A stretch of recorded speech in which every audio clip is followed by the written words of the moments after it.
So into this video, I want to describe more about liquidity, the meaning of liquidity, but I will not go so deep into it because this is a term that has been so very common and it's not very new into your ears. That's what I want to assume. So when someone hears about the term liquidity, someone may ask themselves, what is liquidity? How can I be able to use liquidity to my advantage? And I will be able to dive deeper into it, the meaning, and how you can be able to apply it on the charts.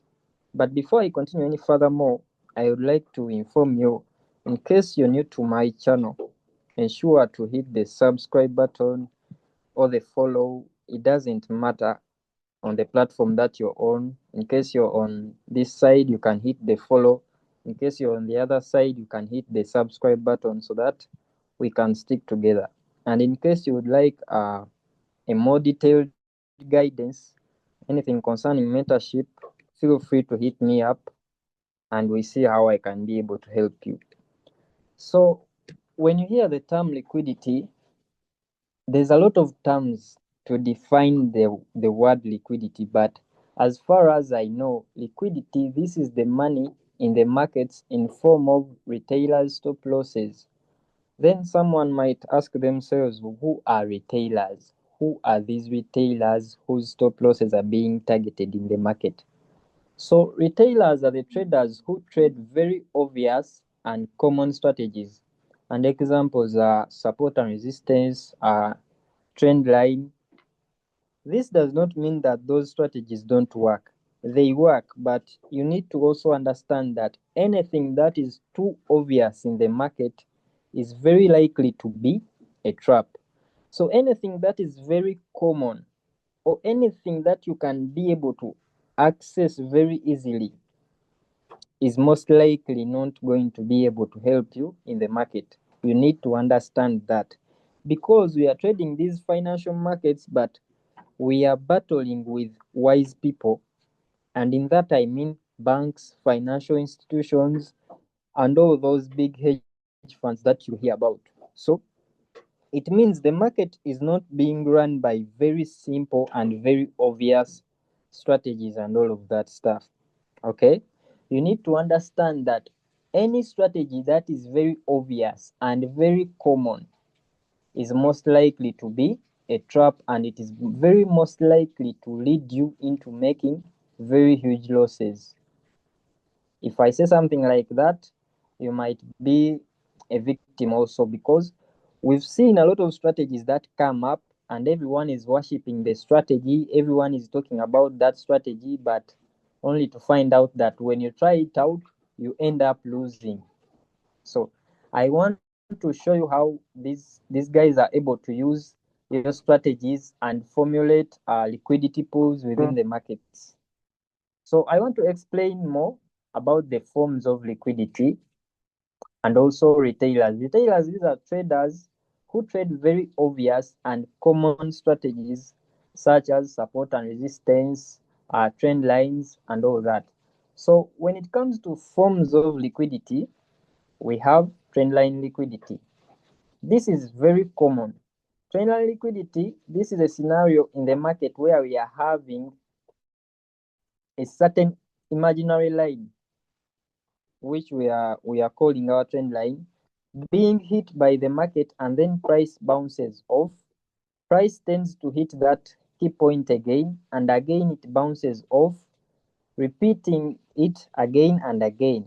So whenever this happens in the market, someone will eventually start thinking that this is a strong key level or a strong line and they are wanting to buy from it. I'm going to show you first how this plays out. So let's say you're having a certain market structure moving like this, right? So the market tends to hit a certain key level and it bounces off. The market hits this key level and it bounces off for once. It hits this key level once again and it bounces off. also for the third time. So usually these trendline traders, they use three touches. Okay, so they look out for any key level in the market which has been tested multiple times, and they say that that is a strong key level for them to look for trades from. So in this scenario, if the market bounces from this key level once, twice, and the third time, most of the traders who trade trend lines are usually going to expect the market to tap on this level and bounce off of it. So in thinking in this way, they tend or they end up trying to look out for trades at this key level, something like this, with their stop losses just below, targeting to take prices to the higher side. Okay, so they are anticipating the market to drop again, tap this key level so that they can be able and buy with the market. So when I'm talking about liquidity, and I say that liquidity is money in form of stop losses of retail traders, this is what I'm trying to mean. If you're spotting this key level and you're observing the market bouncing from it once, twice, and the third time, so you're expecting this to be a very strong key level, you end up wanting to buy from it, placing your stop losses just below. Placing your stop loss slightly below this key level. So whenever your stop loss is just below this key level, your stop loss will be termed as liquidity, simply because if the market happens to violate this key level and the market goes beyond this key level, hitting your stop losses, we shall say that you have simply gotten liquidated. In simple terms, if your stop loss is just below this key level and the market hits your stop loss, you lose money. That is why I say liquidity is money in form of stop losses. I hope this explanation is very clear and straightforward to the point.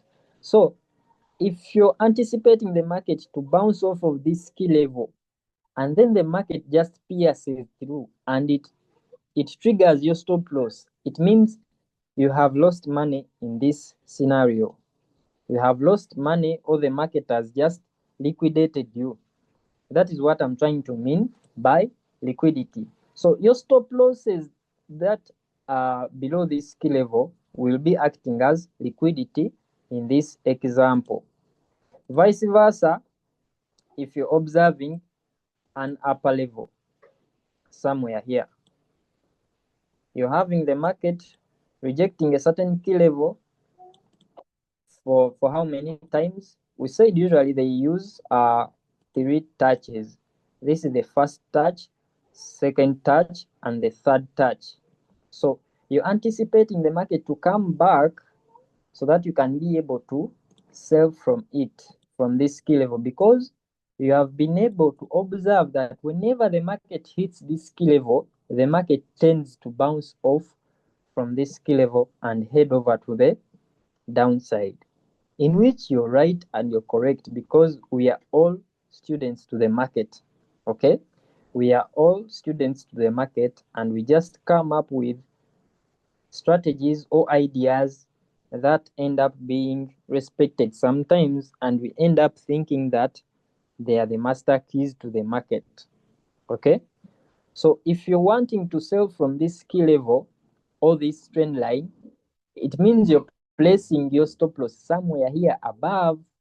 So this stop loss that is above this trend line will be the liquidity in this scenario, because if the market ends up violating this key level or violating this trend line and it hits your stop loss, it means you have lost your money or your money has been taken after the market has performed this move. So that is explanation number 2 concerning this trendline liquidity. So that is one form of liquidity being explained. Okay. Another form of liquidity that we are having this support and resistance. This is not so much different from the first example, Though at this case we are having traders who trade support and resistance. And a disclaimer, I'm not saying that these strategies don't work.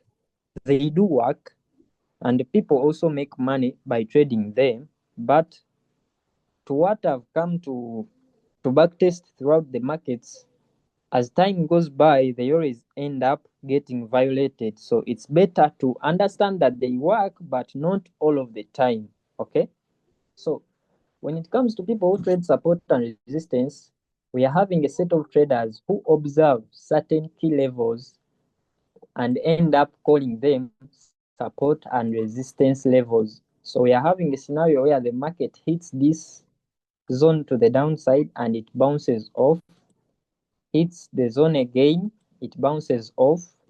The market hits the zone for the third time and it bounces off. So most of the people who trade support and resistance in this scenario, they will end up thinking that this is a strong support level. In observing that this is a strong support level, they will end up wanting to buy from this key level, placing their stop losses just below. In doing so, this zone is now becoming a very strongly targeted area because we are having stop losses below it. Remember, they are expecting the market to tap this level and it bounce off so that they can make profits. So if they are placing their stop losses just below this key level, it means they are having their money just below this key level. So if the market ends up dropping and it violates that key level, we shall say that they have gotten liquidated or the market has hit their stop losses. Okay, vice versa for the resistance. So the upper zone is usually called a resistance zone.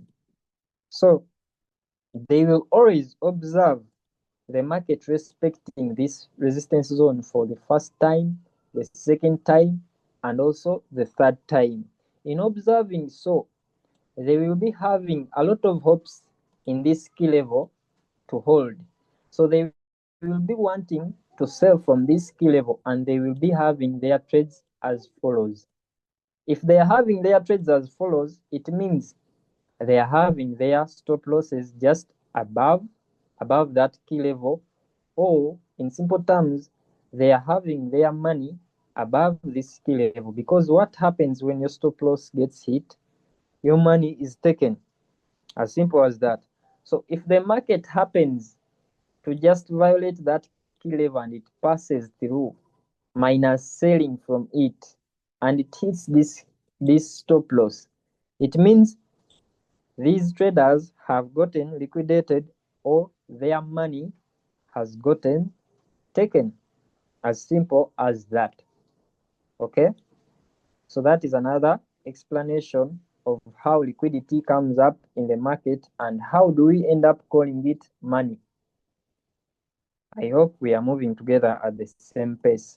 So another example of forms of liquidity, we are having swing highs and also break and retest. And also break and retest. Okay.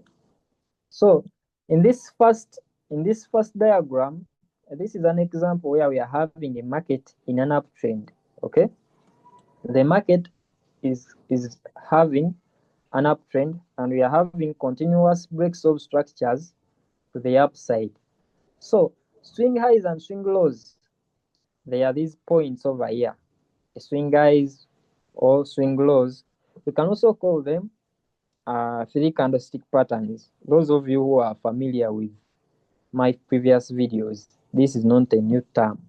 Okay, so swing highs and swing lows can also act as liquidity. In which way? Have you ever heard of traders who trade with the trend, or we can also call them breakout traders? So this is an example of traders who observe the market trend and they just intend to place their trades moving into the same direction in which the market is heading to. Let's say we are having the market in an uptrend, something like this. Someone comes up and observes that, okay, we are in an uptrend. It means if I want to make money, I should be doing what? I should be buying. So after observing this, they will just place their buys anyhowly. Okay? They will just place their buys anyhowly. And some of them, they are good at placing buy stops. Let's say this is the previous high and the market is pulling back, something like this. But they are very aware that the market is in an uptrend, so they will just come here and they place their buy stop somewhere here. So if someone places a buy stop on the previous high, it means if the market continues to the upside and it triggers this buy stop and it continues to the upside, the people who placed a buy stop here will be making huge profits or deep profits. So what does the market usually do in such a scenario? The market usually just pushes up, because we know if we are in an uptrend, the market has to break previous highs. So the market will push up and trigger this buy stop. So these traders will be in profits. Okay? And the market will usually give us a strong pullback. And remember, if someone had their buy stop here, their stop losses are slightly below. So when the market gives us this pullback, most of them end up hitting their stop losses. And this is one of the reasons as to why we always have pullbacks in the market. Okay? Because we usually have traders who trade with buy stops and sell stops. So the market usually just triggers their buy stops and it has to give us a strong pullback so that the traders who had buy stops here can be able to get liquidated. Okay? So the cycle just continues to the upside. This is one way of how I can explain such type of liquidity. So this is one way of how I can explain it. And another way is the people who are trading break and retest. Break and retest. So we are having someone who just observed that the market is in an uptrend, something like this.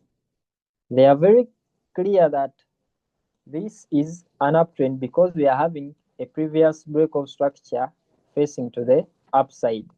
So when the market gives us a pullback, someone will simply just place in their buys because they are observing the previous high got broken, so they want to buy at the retest. So the market will simply also buy at this point of the retest and continue to the upside. Now, this is why I'm not tarnishing any strategy.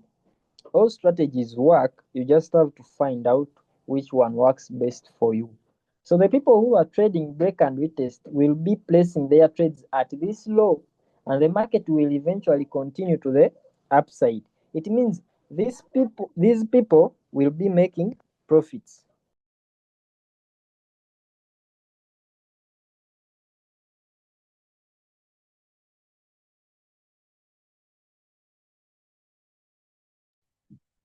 So these people who traded on this retest will be making profits and huge profits. But keep in mind, the reason as to why I tell you that below swing highs and swing lows, there's liquidity.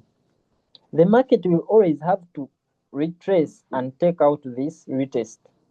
I don't know if you have been able to observe this on charts, but eventually this retest will always get taken out because someone who's trading break and retest is calling this a retest, but we are also having someone who trades, let's say, ICT.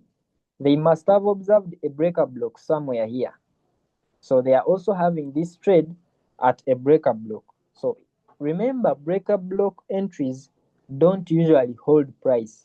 So even if price happens to push to the upside, eventually price will come back and take out this low. So that is why in my previous videos, I always tell you to mark out the laws of retest and mark them out as liquidity. because eventually the market will always come back for them. Okay, so the market pushes up, gives us a pullback, and it breaks structure to the upside. Another trader observes that, okay, I have gotten a breakout structure, let me execute my buys on the retest, and the market will obey. They will make profits, but eventually in the long run the market will always have to come back and take out this low. Always keep in mind, even if you're trading this break and retest, better be wise enough. Don't hold that trade for too long. Okay, don't hold that trade for too long. Observe the market and be able to understand where you can be able to get out of that trade from. Okay, another scenario is where we are having the market dropping to the downside in a downtrend. Someone will observe that, okay, we have gotten a breakout structure to the downside. Okay, breakout structure to the downside. So what will they be thinking? They will be thinking, okay, someone who trades, let's say, support and resistance. So this was a support, got broken, so it becomes a resistance. So they are trading break and retest. Okay, break and retest. So the market will eventually pull back, tap to that zone, and it will sell off. But the market will be leaving us with a swing high here, and this swing high will be having our liquidity. So eventually, by all means, in the nearby future, the market will always come back for this point and it will take it out. So always observe these points and mark them out as liquidity. You can trade them as well if at all you have been able to observe that it is profitable for you, but always keep an open eye at such key points. Don't place trades here and hope to swing those trades, okay? Because eventually you will be taken out. These points are points of liquidity.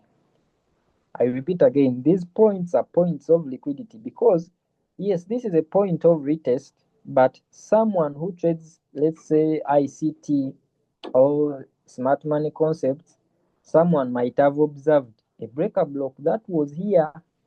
So they are also entering their trades at breaker blocks. Okay, I think so far at these explanations you can observe that the market always targets these very obvious strategies and very popular strategies. So it's better to find a way in which you can be able to trick around your strategy so that it's somehow more advanced, so that you stay at the safe side.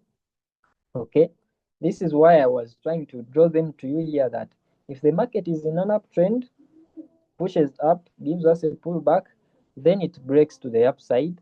So when the market returns, people will be buying here the retest to continue to the upside, but eventually this low or this swing low will be having our liquidity and the market will always come back for it and continue. Same thing here. You will be observing that this is a retest, but someone is observing that this is a breaker block entry for sales and the market will come back for it eventually. So be keen and wise. Okay, that's it. Thank you.